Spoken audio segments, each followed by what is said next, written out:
நாம்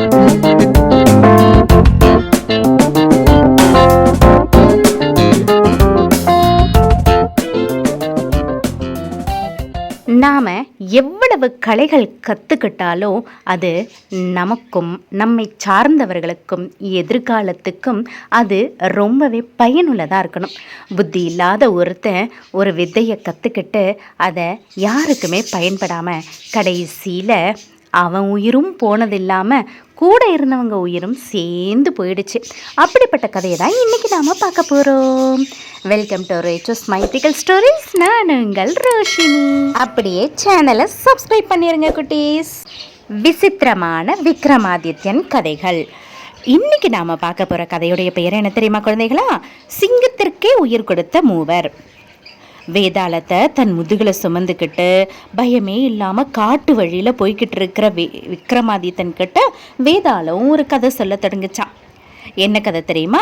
ஒரு ஊரில் ஒரு வயதான பண்டிதர் ஒருத்தர் இருந்தாரா.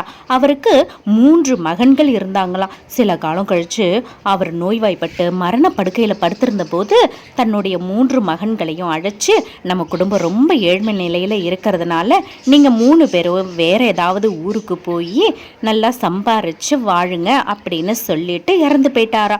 இந்த சம்பவத்துக்கு அப்புறம் சில நாட்கள் கழித்து ஒன்று கூடி பேசின அந்த 3 மகன்களும் நாம் 3 பேரோ ஆளுக்கு ஒரு திசைக்கு போய் ஏதாவது ஒன்று கற்றுக்கிட்டு சரியா 1 வருடம் கழித்து இதே இடத்துல 3 பேரும் ஒன்று கூடணும் அப்படின்னும், அப்போது 3 பேரும் நாம் என்ன கற்றுக்கிட்டோமோ அதை செஞ்சு காட்டணும் அப்படின்னு முடிவெடுத்துக்கிட்டாங்களாம். ஆளுக்கு ஒரு திசையில் பிரிஞ்சும் போனாங்களாம். சரியா 1 வருஷம் கழிச்சு அதே இடத்துக்கு சொன்னபடியே அந்த 3 பேரும் இந்த 1 வருஷமா கற்றுக்கிட்டதை பற்றி பேச ஆரம்பிச்சாங்களாம். அதில் முதலாவதாக வந்த மகன் சொன்னான்னா, பிரிந்து கிடக்கும் எந்த உயிருடைய எலும்புகளையும் மறுபடியும் சரியானபடி இணைச்சு அதுக்கு உருவம் தர வித்தையை நான் கற்றுக்கிட்டேன் அப்படின்னு சொன்னானா. 2ஆமவனாக வந்தவன், எலும்பு கூட இருக்கிற எந்த ஒரு இறந்த உயிருக்கும் தன்னால் தசை சதை அப்படின்னு உறுப்புகளை உருவாக்குற வித்தை எனக்கு தெரியும் அப்படின்னு சொன்னானா. 3ஆவதாக வந்தவன், தனக்கு எந்த ஒரு இறந்த உடலுக்கும் தன்னால் உயிர் கொடுக்க முடியும் அப்படின்னு சொன்னானா. அவங்க கற்றுக்கிட்ட வித்தைகளை சோதிச்சு பார்க்க நினச்ச அந்த 3 பேரும் அதுக்கேற்ற மாதிரி ஒரு இறந்த உடலை தேடி அந்த ஊருக்கு பக்கத்தில் இருக்கிற காட்டுக்குள்ளே போனாங்களாம். அப்போது ஒரு சிங்கத்துடைய எலும்புகள் இவங்க கண்ணில் பட்டுச்சான். அப்போது அந்த முதல் மகன் தன் வித்தையை பயன்படுத்தி அந்த சிங்கத்தோடைய எலும்புகளை இணைச்சு அதுக்கு உருவத்தை கொடுத்தானா.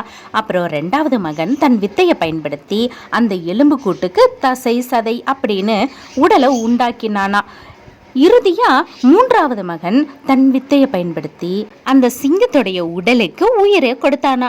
அப்போ உயிர் பெற்ற அந்த சிங்கம் காட்டு விலங்குகளுக்கே உரிய மூர்க்கத்தனம் கொண்ட அந்த சிங்கம் 3 பேரையும் தாக்கி கொன்னுடுச்சான்.